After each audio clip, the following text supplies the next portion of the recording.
शिमला में व्यवस्था परिवर्तन पर पूर्व सीएम जयराम ठाकुर का निशाना, प्रदेश सरकार को लिया आड़े हाथ। हिमाचल में आपदा को लेकर सियासी बयानबाजी तेज, पक्ष और विपक्ष एक दूसरे पर लगा रहे आरोप। बीजेपी के बयान पर सीपीएस आशीष बुटेल ने किया पलटवार।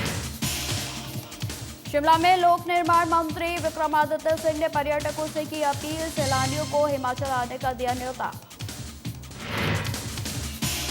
सोलन में खस्ता हालत में 108 एम्बुलेंस, आए दिन हादसों का न्योता दे रही एम्बुलेंस। स्वास्थ्य मंत्री धनीराम शांडिल ने मामले में संज्ञान लेने की कही बात। और मंडी में एपीएमसी अध्यक्ष संजीव गुलेरिया ने की बैठक, मंडियों के निर्माण और रखरखाव पर की चर्चा। नमस्कार, स्वागत है आप सभी का हिमाचल की खबरों में। मैं आपके साथ निकिता कश्यप। बुलेटिन की शुरुआत करते हैं। हिमाचल प्रदेश के पूर्व सीएम जयराम ठाकुर ने व्यवस्था परिवर्तन वाली सरकार को जमकर आड़े हाथों लिया है। आपको बता दें कि हिमाचल प्रदेश में सीएम सुक्खू के नेतृत्व में चल रही सरकार पर नेता प्रतिपक्ष जयराम ठाकुर ने राजनीति करने का आरोप लगाया है। पूर्व सीएम ने कहा कि सीएम सुखविंदर सिंह सुक्खू केंद्र पर आरोप लगा रहे हैं और उनके नेता उनकी बात को दोहराने का काम कर रहे हैं। इसी के साथ पूर्व सीएम ने कहा कि प्रदेश में इन दिनों अजीब स्थिति पैदा हो चुकी है। सरकार राहत देने के भेदभाव कर रही है और बार बार केंद्र से मदद मिलने के बावजूद केंद्र पर मदद न करने का आरोप लगा रही है। वहीं उन्होंने कैबिनेट मंत्री विक्रमादित्य सिंह और पूर्व स्वास्थ्य मंत्री कौल सिंह ठाकुर को भी आड़े हाथों लिया। विक्रमादित्य जी के बारे में मैं कुछ ज़्यादा नहीं कहना। कल बिट्टू वर्मा जी ने कह दिया कि तो वो कहीं की खींच कहीं उतार रहे हैं, और ऐसे में मैं सिर्फ इतना ही कहना चाहूँगा कि उनकी ही पार्टी में, उनकी ही सरकार में मंत्रियों ने उनके बारे में टिप्पणी की है कि बचकाना हरकतें करते हैं। यूसीसी पर एक बार उन्होंने स्टेटमेंट दे दी, फिर उसके बाद पलट गए और इनकी एक बार पलटू राम होने की गाथा नहीं है, इन्हें एक मुद्दों पर है। हिमाचल में आपदा को लेकर सियासी बयानबाजी जोरों पर है। विपक्ष जहां मंत्रियों में आपसी तालमेल ना होने का आरोप लगा रहा है, तो वहीं सीपीएस आशीष बुटेल ने इसको लेकर पलटवार किया है और बीजेपी को अपने गिरेबान में झांकने की नसीहत दी है। वहीं आपको बता दें कि आशीष पटेल ने कहा कि प्रदेश सरकार इस आपदा की घड़ी में एकजुट होकर काम कर रही है, लेकिन बीजेपी इस आपदा में भी राजनीति कर रही है और अपनी विपक्ष की भूमिका निभाने की बजाय हर चीज में नुक्स निकालने का काम कर रही है।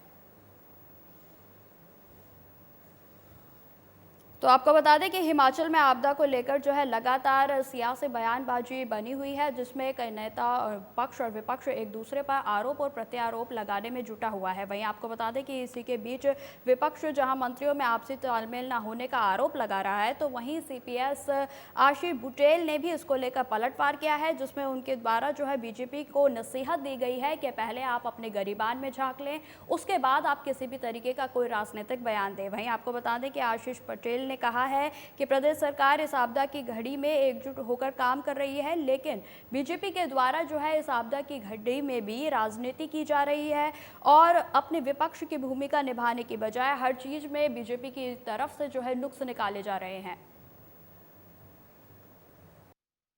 भाजपा के जो टिप्पणियाँ आती हैं इस आपदा की भी घड़ी में, अगर वो पॉलिटिकल अफसर ढूंढ रहे हों, तो मुझे लगता है कि इससे शर्मनाक बात कोई नहीं हो सकती।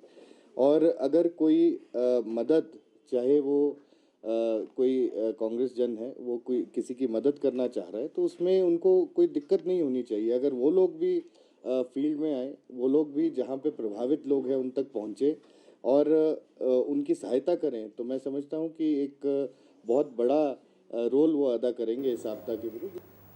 हिमाचल प्रदेश के जीडीपी में पर्यटन कारोबार का 4.3% हिस्सा है। आपको बता दें कि हिमाचल प्रदेश के लाखों लोगों का रोजगार पर्यटन कारोबार से ही चलता है। बीते दिन प्रदेश में हुई भारी बारिश की वजह से पर्यटन का कारोबार बुरी तरह से प्रभावित हुआ है। कुल्लू, मनाली, मंडी और लाहौल स्पीति में हुई तबाही की तस्वीरें सामने आने के बाद अब पर्यटक पहाड़ों का दीदार करने से बच रहे हैं।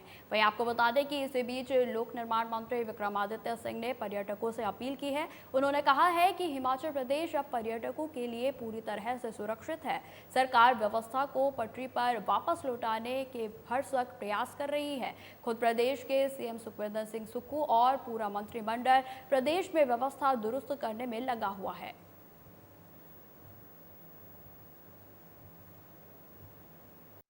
हिमाचल प्रदेश का लोक निर्माण मंत्री होने के नाते मैं सभी प्रदेशवासियों को और खास करके सैलानी टूरिस्ट्स जो बाहर से हिमाचल प्रदेश आना चाहते हैं, उनको ये विश्वास दिलाना चाहता हूं कि हमारी सरकार जिस तरीके से जो त्रासदी पूरे प्रदेश में पिछले कुछ दिनों में हुई है, कुल्लू मनाली में हुई है, मंडी में हुई है, शिमला में हुई है, उससे बाहर निकलने का पुरजोर प्रयास कर रही है। मुख्यमंत्री जी और पूरी कैबिनेट की टीम, प्रदेश सरकार इस संदर्भ में रेस्टोरेशन का कार्य पूरी मजबूती से प्रदेश के कोने कोने में कर रही है। इस पूरे प्रकरण की वजह से जो हमारी टूरिज्म इकोनॉमी है हिमाचल की, वो बहुत हिट हुई है। बहुत से होटल्स, बहुत से होम स्टेज कुल्लू मनाली में, मंडी में, शिमला में और जगहों में प्रदेश के बहुत इकोनॉमिकली हिट हुए हैं। मैं आपको ये विश्वास दिलाना चाहता हूं कि अब प्रदेश की परिस्थिति जो है वो दिन प्रतिदिन बेहतर हो रही है।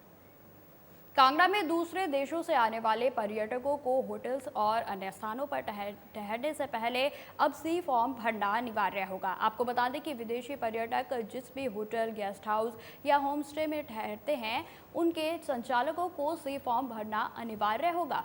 वहीं कई होटल संचालक इन नियमों का अवहेलना करते हुए देखे जा रहे हैं, जिनके खिलाफ पुलिस ने कड़ा एक्शन लेने की ठान ली है। वहीं आपको बता दें कि इसको लेकर एएसपी हितेश लखनपाल ने कहा कि नियमों की अनदेखी करने वाले कुछ होटल व्यवसायियों के खिलाफ कार्रवाई भी की जाएगी। वहीं उनके द्वारा यह भी कहा गया कि नियमों के अनदेखी के कारण विदेशी पर्यटकों के साथ पुलिस को भी परेशानियों का सामना करना पड़ा है और जिस पर अब कड़ा एक्शन संज्ञान में लिया जाएगा। तो आपको बता दें कि अब कोई भी पर्यटक यदि वह होटल में रुकता है, किसी भी गेस्ट हाउस में रुकता है या फिर कहीं भी होम स्टे करता है, तो उससे पहले होटल की तरफ से यह जिम्मेदारी होगी कि वह पर्यटक से सी फॉर्म भरवाए, जिसमें तमाम तरह की जानकारी जो है और आईडी प्रूफ जो है वो उसमें शामिल होंगे। वहीं आपको बता दें कि विदेशी पर्यटक चाहे कहीं भी रुके, लेकिन सभी संचालकों को उनसे सी फॉर्म भरवाना अब अनिवार्य कर दिया गया है। साथ ही पुलिस के द्वारा गहनता से यह भी कहा गया है कि यदि कोई भी होटल संचालक इस नियम का पालन नहीं करता है और उल्लंघन करता है तो उसके खिलाफ भी सख्त से सख्त कार्रवाई की जाएगी। वहीं आपको बता दें कि कई होटल संचालक इन नियमों की अवहेलना करते हुए भी देखे जा रहे हैं और जिनके खिलाफ पुलिस ने कड़ा एक्शन की ठान ली है।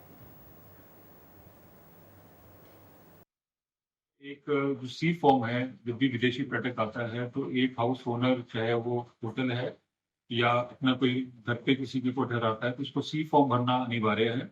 जैसे कि अभी आपको मालूम है कि मैक्लोडगंज पुलिस स्टेशन में अभी हमने सेक्शन 14 फॉरेनर एक्ट और section 5 registration of foreigner act में जो एफआईआर दी है एक होटल ओनर के अगेंस्ट। तो इसमें सबसे जरूरी बात यह है कि आप सबसे पहले indianfrro.gov.in में जाके आप रजिस्टर कर सकते हैं। जो भी फॉरेनर आपके पास आता है उसकी डिटेल आप उसमें लिखें और उसका जैसे डिटेल जो फिल हो जाता है उसको सबमिट करने के बाद वो फॉर्म फिजिकली तौर पे उसमें उसका अपना आधार कार्ड और या फिर जो अगर होटल है तो होटल में अगर रजिस्ट्रेशन है उसका साथ डॉक्यूमेंट अटैच करके एसपी ऑफिस में जो एफआरओ होता है उसको सबमिट करना होता है और एसपी ऑफिस फिर अप्रूवल देता है। अब खबर सोलन से है, जहां जिले में 108 एम्बुलेंस खस्ता हालात में है। आपको बता दें कि आए दिन एम्बुलेंसों में खामियां देखने को मिलती हैं। वहीं बीते दिनों सुबाथू में एक एम्बुलेंस खाई में गिर गई थी, लेकिन इसके बावजूद भी कंपनी प्रबंधक सबक लेने के लिए तैयार नहीं है। जानकारी के मुताबिक जब चालक एम्बुलेंस की हालत के बारे में अपने उच्च अधिकारियों से बात करते हैं तो उन्हें ही प्रताड़ित किया जाता है। वहीं आपको बता दें कि जिससे समझा जा सकता है कि स्वास्थ्य मंत्री धनीराम शांडिल के जिले में क्या हालात हैं। वहीं इस मामले को लेकर जब स्वास्थ्य मंत्री से बात की गई तो उन्होंने माना कि 108 एम्बुलेंस की गाड़ियां पुरानी हो चुकी हैं। इस दौरान मंत्री ने कहा कि कर्मचारियों पर जिस कंपनी की ओर से शोषण किया जा रहा है उन पर मानसिक और शारीरिक रूप से संज्ञान लिया जाएगा। 108 की फ्लीट जो है वो डेफिनेटली बदलने वाली है और इसकी फ्लीट बदलने की तरफ हम कार्यरत हैं। ये काफ़ी पुरानी गाड़ी हो गई है, इसमें कोई दो राय नहीं, हम इसे बदलेंगे और आई एम श्योर तभी ये पब्लिक सर्विस ठीक होगी, तो उसका भी संज्ञान लिया जाएगा। तो ऐसी बात है तो अवश्य उसको देखा जाएगा। प्रदेश में पिछले 7 महीनों से माफिया गिरोह काम कर रहा है। माफिया गिरोह के हौसले इतने बुलंद हो गए हैं कि कार्रवाई करने गए पुलिस कर्मचारियों को भी बंधक बनाया जा रहा है। वहीं आपको बता दें कि बिगड़ती कानून व्यवस्था को लेकर ऊना बीजेपी मंडल ने अपने मुख्यालय पर धरना प्रदर्शन कर रोष रैली निकाली।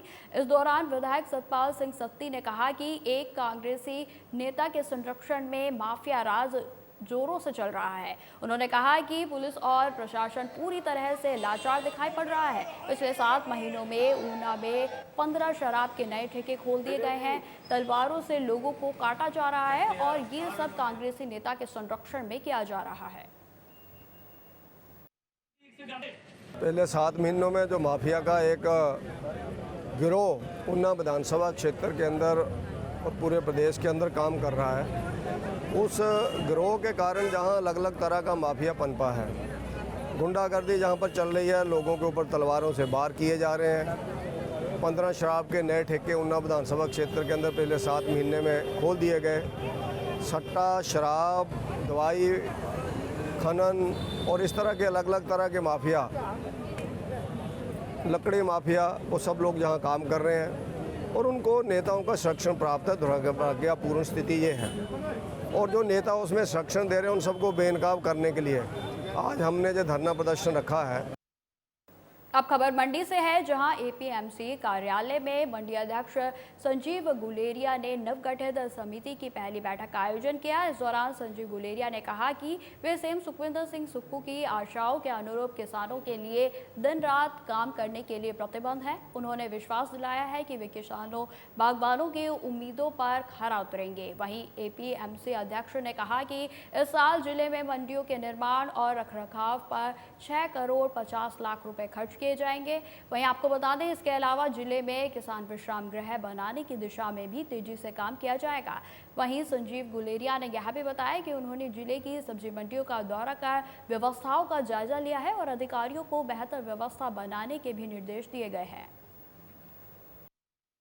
आज हमारी एपीएमसी की भी पहली हमारी मीटिंग थी। उसमें जो एजेंडे भविष्य के लिए वित्त वर्ष के लिए रखे गए थे उन सभी पे विस्तार पूर्वक चर्चा हुई। सारे कमेटी मेंबर्स आए थे, सारे हमारे एडमिनिस्ट्रेशन आया था। तो उसमें हमारी मुख्य रूप से 5 बड़ी सब्जी मंडियां जो निर्धारित रूप से चल रही हैं और बाकी सब्जी मंडियों के भी, जैसे हमारे मंडी में अनाज मंडी बहुत अति आवश्यक है। अपनी मार्केट में जो यातायात की समस्या है, हम उसको भी 1 करोड़ का प्रावधान हमने कर लिया है, प्लॉट उसका बन गया है। तो शीघ्र अतिशीघ्र हम इसी वर्ष उसको बनाने की कोशिश करेंगे।